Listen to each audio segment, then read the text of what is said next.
Benefits of effective listening. Companies that foster active listening see 25% higher collaboration and productivity. Sales teams that emphasize listening outperform peers by 8%. Companies that have good effective listening, research has shown, have higher up to 20% more profitability, 20% more productivity. Their customer satisfaction is up 81%. Employees are engaged 4.6 times more, and turnover is less by 15%. All right. My friend Paul Zak did work in this space with oxytocin, and we'll talk about that a little bit later. People are 74% less stressed, 50% more higher productivity, 13% fewer sick days, 40% less burnout. So all this stuff that kind of centers around what's going on, from how do you distinguish between companies or teams that are productive, those aren't, higher performance versus not.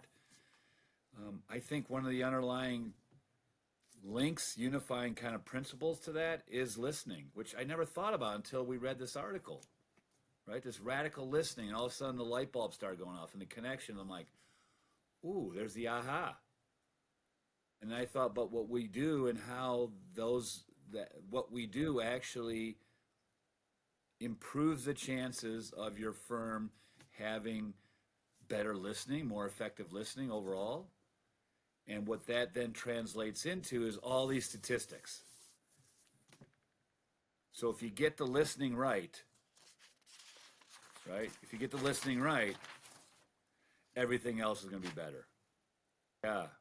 Well, first of all, why don't we do this, right? What is it that is about us that creates this less effective listening kind of thing?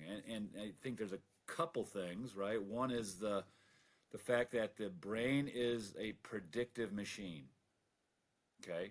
So what does that mean? It means that as you're talking, or as I'm talking, your brain is already trying to anticipate what I'm going to say next.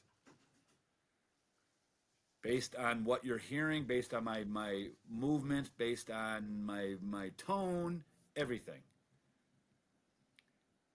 And it's based on what your mental model is, what your prior experiences have been that create that mental model, right?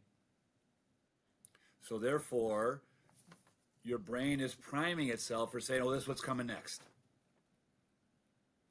So what you're doing is you're listening to respond rather than listening to understand. And therefore, you're creating some expectation. Are you listening then to me? Probably not. You're anticipating what I'm going to say next, what am I going to say next, what am I going to say next, as a protective kind of part of your body, right? You're human, because if it weren't predictive, you'd be dead. So that's what's happening. It's the predictive nature, I think, that is really important, right? And when you have to be more in active listening, there's a cognitive load that is put on your brain. You have to be more active. You have to be focused. And there's only a limited amount of energy, of cognition that your brain could do. And your brain usually wants to preserve as much energy as possible. So it will stay in your default mode, which is basically, hey, I'll just respond automatically to whatever you're saying. The last thing what happens too is that if I respond, if I'm predicting a certain way and you say something that doesn't meet what I'm thinking about, first of all, I'm not going to listen to you necessarily totally, because it doesn't meet what I think is going to happen. And then there's the thing called a prediction error.